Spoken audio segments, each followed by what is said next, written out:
Okay, now this is a little bit of backwards advice, right?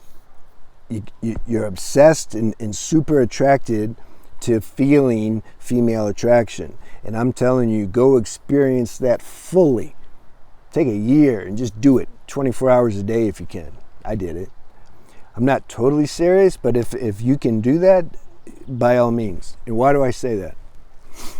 Because as long as like that, if I'm not satiated with that experience, if I don't know what it feels like to have females being attracted to me, then that stuff can play in my mind, and I can die with it, and it can come back again in another body, and that tendency will be there.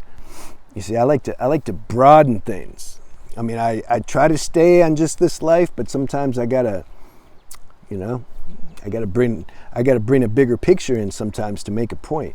This is why people in Thailand, when I was living in Thailand, the older men, like 60s and 70s, it's like they came from America, they weren't getting any play ever, probably their whole life. They come to Thailand, and all of a sudden these girls are, oh, you're so sexy. They're 60, 70, they believe it. Like, whoa, man, like they finally, like, I'm sexy. Yeah, I always knew I was sexy, it's just the girls didn't know, but these girls know. This is what happens, you know.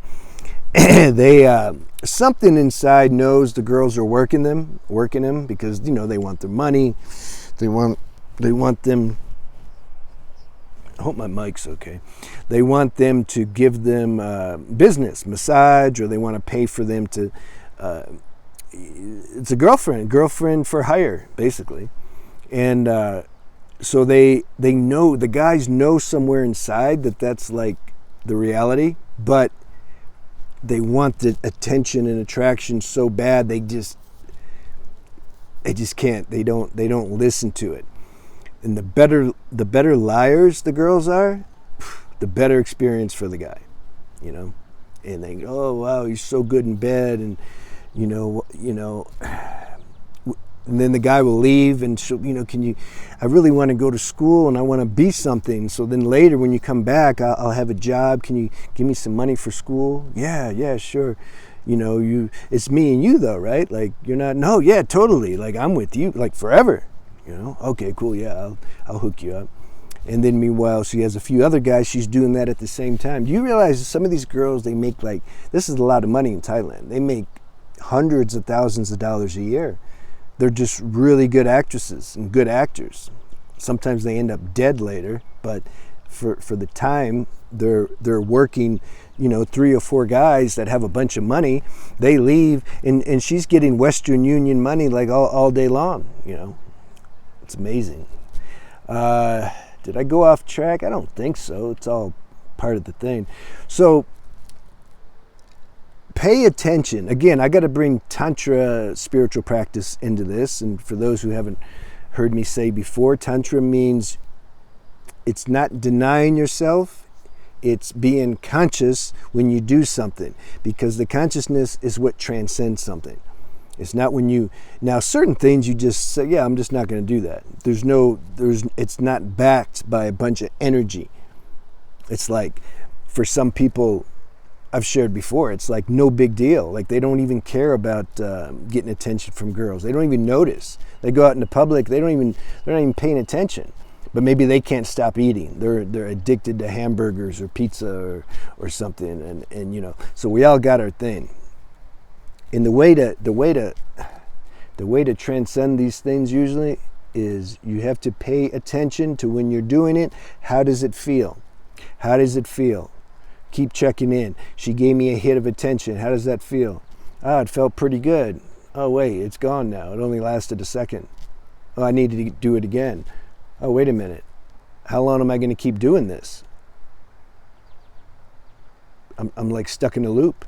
I got to keep doing it. Then I get another second. And, okay, I'm done. I can't do this anymore. Next day, wait, I'm doing it again. The tendency's still alive. Wow, I'm really powerless over this. God help me. Now you can start to get some power.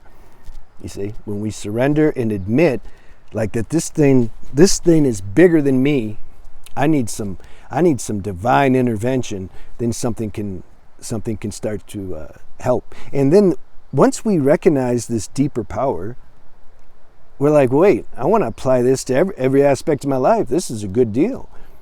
And then you can say your spiritual practice has been born then. And then we'll go through these stages where, okay, God's helping us, or spiritual power is helping us, and then we get good, and then we're like, okay, God, I got it now. I'm gonna go enjoy some female attraction now, because now I can take it or leave it. Like, I'm cool. I got God. And then you do it, and then you start to play, and maybe you can turn it on and off for a little bit, and the next thing you know, the habit, that tendency has reactivated, and it's strong again. And you're like, wait, I'm back into this hell, this habit. I thought I transcended it. You see, that's a spiritual practice, is constantly, as much as we can, we're staying conscious of this greater power that's beyond the mind. So I couldn't help but turn this into a spiritual, somewhat video, because this is the real answer. You might can hold the spring down for a while if you're with a new girlfriend, and when you go out in public, she don't want you looking at other girls. She doesn't. She takes it personal. So you're like, okay, no, I love you. I'm not going to do it.